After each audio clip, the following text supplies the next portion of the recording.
Chai Cheng-wen, one of the flag bearers at the handover ceremony, marking the return of Hong Kong to Chinese sovereignty.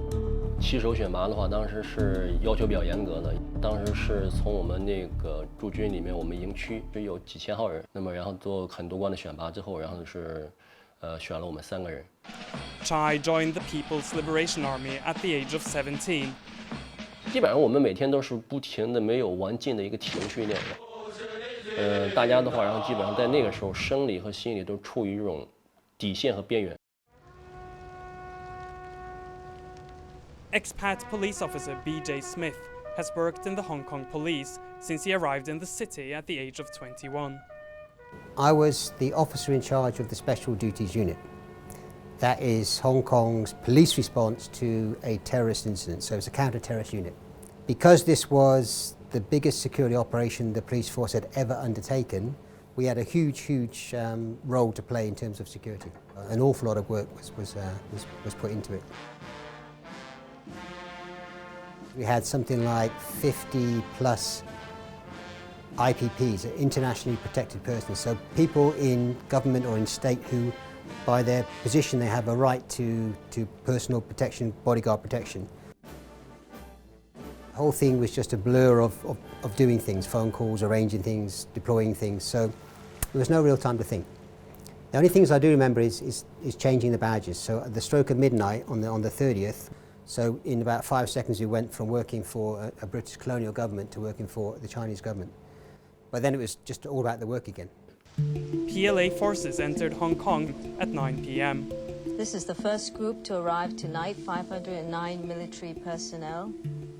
最开始我们的方案是穿迷彩服，然后穿这个背枪，然后进驻。但是后面，然后这个布置是应该是出于这个国际形象原因，想这个展现以和平进驻、和平收复为主，所以我们就全部换成了礼服。They're being transported in 39 vehicles. They're due to cross the border at 9 p.m. 但是呢，然后在所有的车辆上面，我们都有这个一些防爆的，还有一些这个战斗器械。如果一旦出现紧急情况，可以迅速的更换这个服装，使用这些器械。据后面了解，然后当时香港回归前夕，整个广州军区南海一带的这个部队陆海空都处于这个战备状态。Midnight, July 1st, 1997. Flag bearer Chai Cheng-wen wears a blue uniform.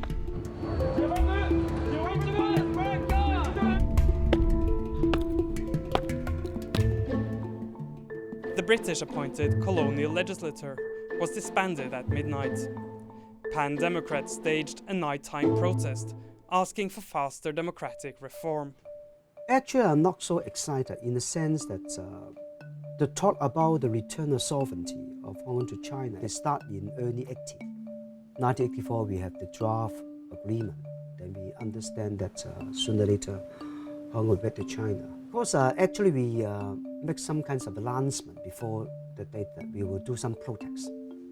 And I think the Beijing government and also the Hong Kong government, I think they don't want to be embarrassed in front of all the international media, CNN, ABC, BBC. They asked us whether we can consider not to do any protests in the balcony. And we say no, we must do something in front of the international media. And we said, if you disallow us, then we will climb to the balcony. Then you can see in front of all international media. Then I don't think your policemen will just stop and also use force to stop anything.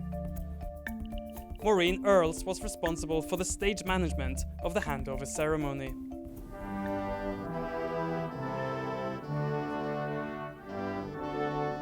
Of course, the liaison officers, the protocol office, all the various government departments worked out how many people were going to be on stage, who was going to be on stage, what military would be involved. But we had to put all that together to make it feel like a ceremony that just had the sophistication and the dignity that the moment required. So we had to make it ceremonial and not just feel like something that was just too cut and dry. Tram driver Leung Hok Pang was working the night shift on the eve of the handover. 就6月30號到7月1號嗰晚，好平靜嘅過咗去，即係比我想象中好。我驚線裏個亂啊！而家咧親眼見到香港回歸祖國，由香港英國殖民地嗰度回翻中國咧，就每個中國人都好開心啦。過到嚟東邊街度咧，見到嗰個差館嗰度咧，嗰個標誌咧改咗，舊時煙佬浪頭啫嘛，而家改咗特區政府嗰個標誌。我屋企提嗰個唔知3、4點係港督府嗰度咪落旗啊，跟住叫港督府落嗰個英國旗啊，咁嗰個慢慢落來之後咧，就要2個旗手接好就啲面字旗咧就交本港督彭定康。最記得咧，印象最深嘅咧就彭定康流晒眼淚接翻嗰個英國旗。